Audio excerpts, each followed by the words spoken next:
नमस्कार दोस्तों, स्वागत है आप सभी का हमारे चैनल कॉन्स्टेंस माइंड में।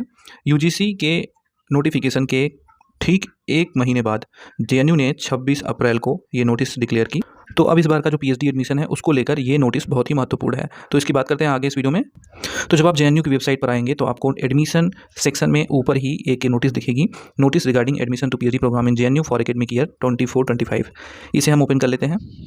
ये 26 अप्रैल को रिलीज़ हुई नोटिस है और 26 मार्च को यूजीसी का जो नया अमेंडमेंट्स था पीएचडी को लेकर एडमिशन को वो रिलीज़ हुआ था। तो उसके 1 महीने बाद ये नोटिफिकेशन आया है और यहाँ पर आप देख सकते हैं कुछ मेजर पॉइंट्स को यहाँ पर डिक्लेयर किया गया है।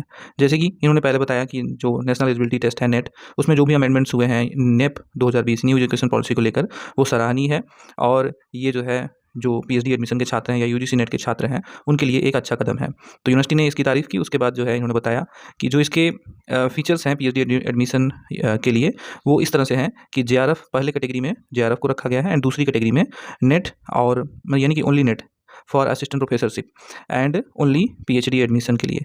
तो ये दूसरी कैटेगरी ओनली नेट और ओनली पीएचडी एडमिशन का है एंड पहली कैटेगरी जेआरएफ के लिए। तो इन्होंने जो भी ये कैटेगरी बनाई है वो जैसे यूजीसी की कैटेगरी बनी थी पीएचडी एडमिशन नेट और जेआरएफ को लेकर सेम उसी तरह है, बस इन्हें इनका बताने का तरीका थोड़ा अलग है।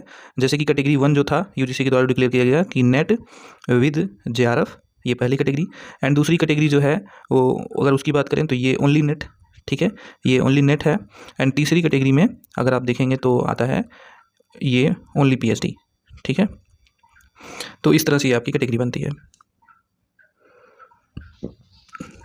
अब इसमें कुछ और पॉइंट नीचे दिए गए हैं, जैसे कि तीसरा पॉइंट जब आप पढ़ोगे तो यहाँ पर लिखा गया है admission under JRF category will be done as per existing norms where 100% weightage will be assigned to viva voce. तो इन्होंने बताया कि जो जेआरएफ का एडमिशन होता था पहले जैसे होता था कि जेआरएफ वाले डायरेक्ट इंटरव्यू में जाते थे, उन्हें एंट्रेंस एग्जाम कहीं भी देने की जरूरत नहीं होती थी। तो वैसे का वैसे ही है, अभी भी कोई बदलाव नहीं हुआ है। और जेआरएफ का जो अवार्ड लेटर का पीरियड होता है वो जो जेआरएफ का अवार्ड लेटर आपको मिलता है उसी में लिखा रहता है। और इसके बारे में यहाँ पर देख सकते हैं आप, लिखा गया JRF will be as mentioned in the JRF award letter. क्योंकि कुछ लोग पूछेंगे कि अगर हमारा दिसंबर 2022 का मान लीजिए जेआरएफ है तो क्या हम एलिजिबल रहेंगे। तो आप अपना पीरियड देख लीजिए। वैसे कि 2 साल के लिए ये नियम है कि वैलिड रहता है, लेकिन पिछले समय से इसको बढ़ाकर 3 साल किया गया है, ठीक है। तो ये समय समय पर यूजीसी जो है थोड़ा सा टाइम आपको देती भी है बढ़ा के। तो जो भी है इसका नियम वो आपके जेआरएफ का अवार्ड लेटर जो रहता है वो रहता है उसी के अकॉर्डिंग। अगर अवार्ड लेटर की जो डेट है या टाइम है वो अगर एक्सटेंड किया जाता है तो यूनिवर्सिटी उसको मानेगी। अपने मन से वो थोड़ी ना कुछ करते हैं, जैसे आपका अवार्ड लेटर का पीरियड यूजीसी डिसाइड करेगी उसी अकॉर्डिंग ये आपको एडमिशन देंगे। तो जेआरएफ की बात तो ये हो गई कि उनके एडमिशन में कोई बदलाव नहीं हुआ है, जैसे पहले इंटरव्यू के आधार पर वो लोग जाते थे वैसे ही जाएंगे। लेकिन अगर उनके जेआरएफ का अवार्ड का जो पीरियड है वो खत्म हो चुका है तो वो सिर्फ नेट के थ्रू रह जाएंगे, यानी कि सिर्फ तब उनके पास ऑप्शन आ जाता है दूसरी कैटेगरी का, वो नेट के लिए एलिजिबल रहते हैं। लेकिन नेट के कैंडिडेट्स जो हैं उनको यहाँ पर थोड़ा सा समझने की जरूरत है। अगर आप नेट में जा रहे हैं तो यहाँ पर क्या लिखा गया है, admission under net score category will be replace the entrance examination. यानी कि जो पहला जेआरएफ वालों का था उनका तो 100% वेटेज इंटरव्यू का हो गया, लेकिन जो नेट स्कोर है यानी कि अगर आप ओनली नेट कैटेगरी में रहते हैं तो ओनली नेट या पीएचडी एडमिशन ओनली, ये जो कैटेगरी है ये दोनों लगभग सेम ही समझिए पीएचडी एडमिशन के लिए। क्योंकि ये जो माना जाएगा वो जो पहले एंट्रेंस एग्जाम यूनिवर्सिटियाँ लेती थी, एंट्रेंस एग्जाम को रिप्लेस कर दिया गया है इन कैटेगरी से, यानी कि नेट स्कोर की कैटेगरी से। तो ये रिप्लेस किया जा रहा है। तो इसका मतलब ये हो जाता है कि जो ये नेट स्कोर या ओनली पीएचडी एडमिशन का स्कोर ये रहेगा, इसका वेटेज दिया जाएगा 70% का। जैसे कि पहले एंट्रेंस एग्जाम का वेटेज रहता था ये 70% और 30% इंटरव्यू का रहता था। तो अभी क्या होगा कि ये एंट्रेंस तो हो नहीं रहा है तो इसका वेटेज चला जाता है इन कैटेगरी पे, जो नेट ओनली और पीएचडी एडमिशन ओनली है इनको, ठीक है। तो पीएचडी एडमिशन ओनली और नेट ओनली का 70% वेटेज स्कोर कैलकुलेट किया जाएगा, यानी कि जो भी आप स्कोर पाओगे नेट में उस स्कोर को 70% के इक्विवेलेंट लाकर फिर कैलकुलेट करेंगे। और ख़ास बात इसमें यह है कि जब ये एंट्रेंस को रिप्लेस किया जा रहा है तो इसका वेटेज तो इतना हो गया 70 एंड 30, लेकिन the marks obtained by the candidate in the net examination conducted by UGC and CSR will be valid for a period of 1 year. यानी कि जो आप अगर नेट ओनली का सर्टिफिकेट पाते हैं या पीएचडी ओनली का, तो सिर्फ आप 1 साल के लिए पीएचडी एडमिशन प्रोग्राम में भाग ले सकते हैं। अगर आप अगले साल भी भाग लेना चाहते हैं तो आपको फिर से नेट देना पड़ेगा। ऐसा यहाँ पर अब नियम बन चुका है। अगर इसको थोड़ा क्लियरली समझा जाए तो इस तरह से है कि जेआरएफ का जो है अगर आप जेआरएफ क्वालीफाई करते हैं तो आप लगभग 2 से 3 साल जो है वो पीएचडी में एडमिशन के लिए एलिजिबल रहते हैं। आप लगातार फॉर्म भर सकते हैं, ठीक है।